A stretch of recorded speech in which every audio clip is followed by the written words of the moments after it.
नया साल सबसे पूछो हाल चाल सुनो ओह माई डियर हो। ए भाई अरे हेलो सुनो आई गेल नया साल सबसे पूछो हाल चाल सुनो ओह माई डियर हो।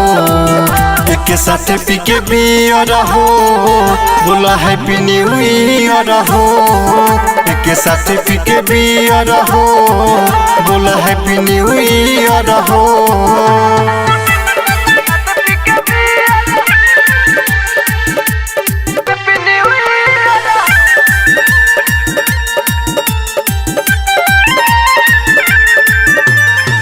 आजू के दिन चली पार्टी डीजे पर सब कोई नाची हो।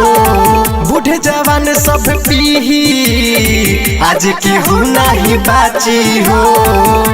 ए बाबा है अब हो आजू के दिन चली पार्टी डीजे पर सब कोई नाची हो।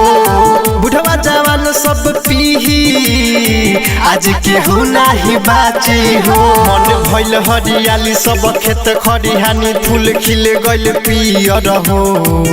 एक साथ पी के बियर हो बोला हैप्पी न्यू ईयर हो।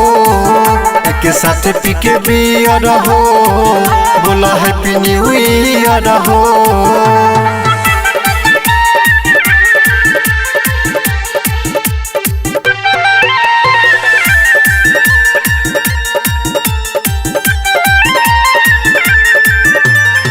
केहू लियाइल कढ़ाई रे भाई केहू करे फराई हो। राजा रंगीला हरी सब सभे करे ले बड़ाई हो। ए भाई हाथ बचा के रे केहू लियाइल कढ़ाई रे भाई केहू करे फराई हो। राजा रंगीला हरी सब सभे करे ले बड़ाई हो। ठंडी के दिन भइल मने रंगीन सब बैठल बाटे नियर हो।